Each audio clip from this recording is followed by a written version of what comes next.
Анан бир жерде иште коноктор бар, коноктор келди, ушу тааныгандар бар, тааныган эмес, тааныбай электериңер бар. Мына Болоткон байке биринчиден бул Алем Агро компаниясынын агроном консультанты. Андан кийин Калмурат мына агроном консультант.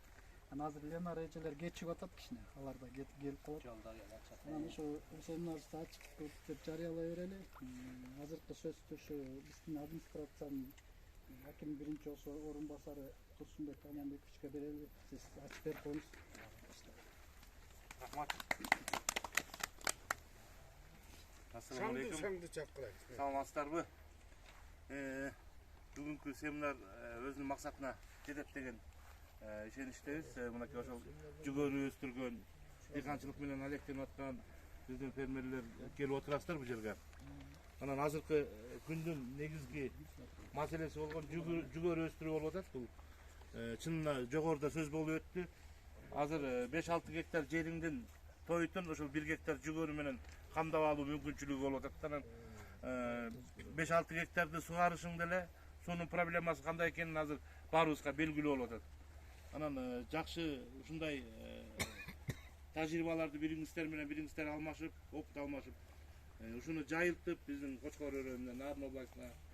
Анан ушуга өтпөсөк азыр жылдан жылга мындай татаалдашып баратат да. Мына быйылкы күздү көрдүңүздөр, чөптүн баасын көрүп атасыздар, кандай болуп атат. Азыр 350-400 сомдон болуп атат чөп.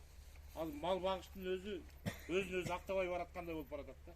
Анан азыркы күндүн маселеси мына жүгөрүнү өстүрүп, силосун камдап, кыштын камын жайда көр дейт эмеспи. Анан ансыганда мынакей ушул өстүрүп аткан фермерлерге мына быйыл райондо 90дан ашык гектар жер жүгөрү менен айдалыптыр.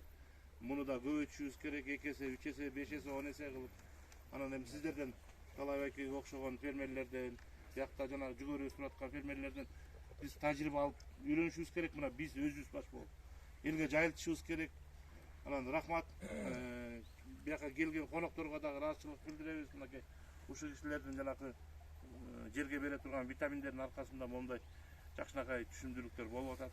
Ушуну дагы кеңири кенен кезири кылып түшүнүктөрдү беришибиз керек. Айыл башчыларга, группаларга, айылдарга салышыбыз керек. Анан ошондо анан бир жакшы иштиктүү иштер болот го деген ойдобуз.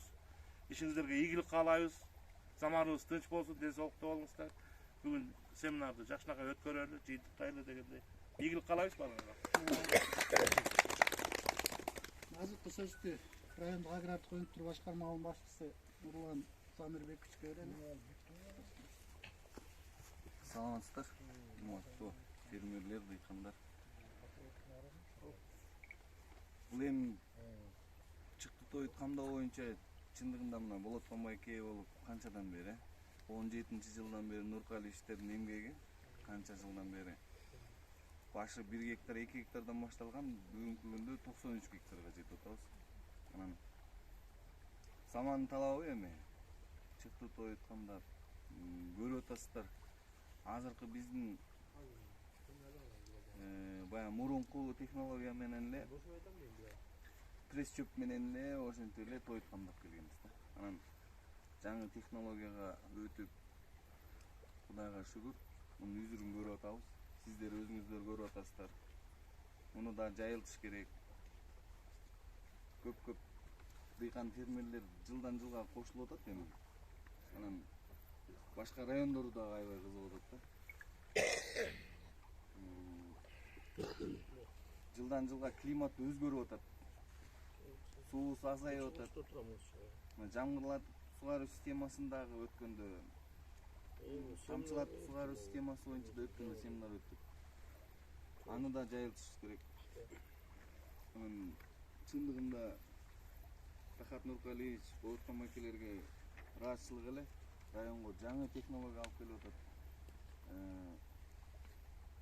Мурда деген эч ким элестетчү эмес да. Кочкордо ушундай жүгөрү өсөт депчи. Азыр уже элдин баары ишенип калды. Анан бизге эң эле көйгөйлүү маселе ошол өстүргөн тоютту жыйнап алуу да.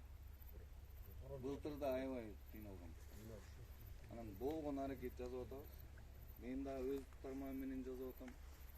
Ушу силосоуборочный комбайн алсак.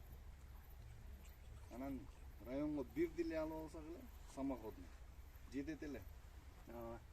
Анан бул бүгүнкү күндө көрсөткүч 93 гектар.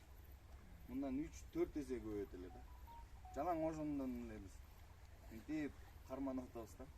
Элдин баары эле айдагысы келет.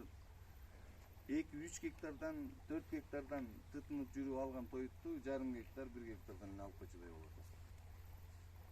Анан баарыбыз ынтымакта жапа-тырмак биригип, может бирди алабызбы же бирөөнү шайлап ошого алып беребизби? Кошумча жардам кылабызбы?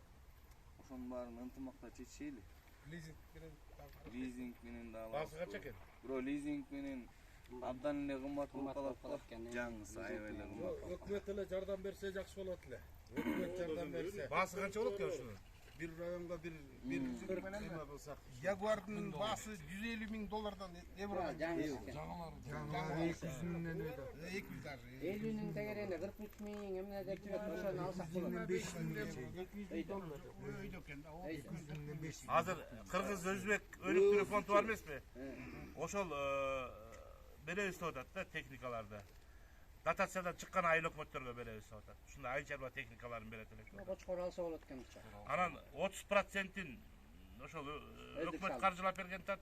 30%-ин тиги ала турган киши ошол каржылайт экен, калганын тиги Өзбек фонд көп жылга узак убакытка арзан пайыз менен бере турган болуп атат да.